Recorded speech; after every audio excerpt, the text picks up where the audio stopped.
Vibe coding and Apple hosting. This is one of the major concerns that's been brought up by a lot of developers across the world in different forums. You must have been saying that why is Apple rejecting the vibe coded apps? And what no one tells you. Why no one tells you that? Yes, this is one of the things that we'll explore today. It's very important for all the startup founders and the stealth founders who feel that they could vibe code or get the applications vibe coded and put it up on the Apple Store. It's not that Apple is outright rejecting what you build with vibe coding. No, Apple has its own security features and laid down rules and regulations that it wants to follow always to make sure that what you build is good for the customers or good for the users. Now, before you submit, think over. Have you built an app using AI? A big question. And do you know the reason why you think that it will be rejected by Apple? This is one thing we should explore today. Now, Apple's actual problem is not about vibe coding. Apple doesn't care how you create the codes. What Apple cares about is what the app does after it's downloaded and installed from its App Store. Because the App Store is a sign of security, it's a sign of trust, and they don't want to break that. If your app changes its behavior after approval, then it's a red flag for you. It's very difficult for you. You won't get through the roofs. Now, what you're not allowed to do, you cannot download new codes and execute it later. You cannot change the features of any app without the App Store reviewing that. And finally, you cannot run external scripts or mini apps within your apps. Apple requires you and your app to be self-contained. Everything that you want to run must already be there in the app submission. The Apple team should be able to review that. Nothing can happen after that.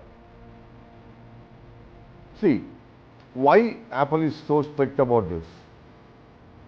Because they don't want you to run some hidden or harmful code and that reaches their customer, the Apple customer. Apple reviews must equal what we post there. If the review team sees something, that should be equal to what the customers will be getting. There should be no changes in that. So, no app inside the app, no mini apps within your app, no kind of mini Apple marketplaces. The Apple marketplaces or store marketplaces is something that normally doesn't happen with lots of SaaS providers. But yes, many of them, when you build it through AI and vibe coding, during the coding phase, it builds mini apps within that, which are executed after the apps are downloaded. And this is one of the major reasons most of the codes written by AI is being blocked by Apple. Apple knows it. It's not secure. See, any vibe coding is basically code being generated by looking at the back data that's being trained on and building over that. It's not direct human logic or direct logic for any particular independent app. What's done before is being rebuilt with a mixture of data from multiple apps. The vibe coding concept is you put on a prompt, you generate the code, and you execute it. Now, in this, many a times what happens on the fly directly these codes execute within the application. And this is what violates the Apple rule. Whereas if it's a human coder, he doesn't run inside an application. He writes the code openly, which is 100% available to reviewing team, and everything runs within that. The same ecosystem, the applications ecosystem, everything runs. Nothing goes out of that. Or there is a mini set of code written which is normally not executed, can be executed directly within the application as a mini app. These functionalities are not allowed. This is where the major hiccup is coming today when Apple Apple is actually strict about what they want. And now they are getting stricter by this vibe coding concept. Because they know in this, it's not totally user generated or human generated code. There are a lot of things that may be built in which needs to be reviewed. That's the reason many times you find that Apple approval process takes time. Now I'll give some real world examples of what is rejected. User types build me a calculator, the app generates and runs it, the replicate style of mobile app builders.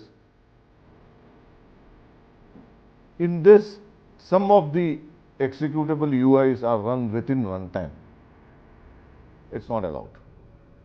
Whereas an app built using AI but with fixed features at runtime, there is no additional features like a food delivery app, a CRM or SaaS tool with stable functionality. No additional functionalities pop up when you run this app. In simple terms, it is any app whose behavior doesn't change post install. The behavior of the app remains stable.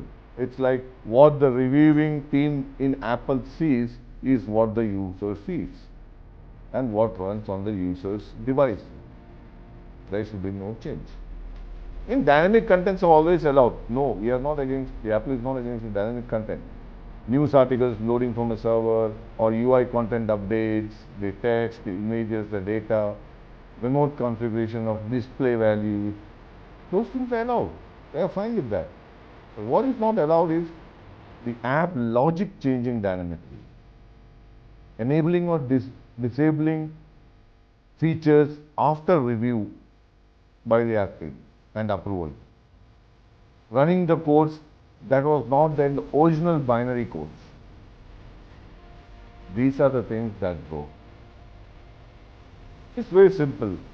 There should be 100% full transparency in what is being delivered to a customer, or there is no access is blocked. That's the key. The biggest confusion is that normal developers or the founders who get it built is AI built my app, so it should be approved. It should be correct. No, that logic is wrong. Apple doesn't check who built it. Apple checks what your app does after the installation or after the approval once it is installed by a user, what it does. That is what is manually checked by Apple. They're pretty strict on that. The simplest rule to remember is app changes itself after download, forget it, it's never approved, it's rejected. App is fixed and stable. The same thing that the reviewing team sees is what the user sees, it's approved. That's it, this is the whole new rule. Vibe coding is good for speed, but Apple Store is built on control and trust.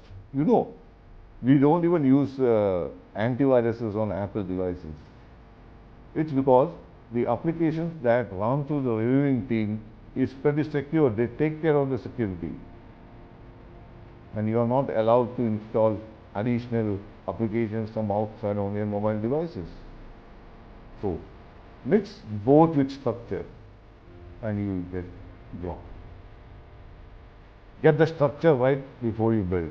If you're planning to launch an app store, beware of it. Don't guess this part.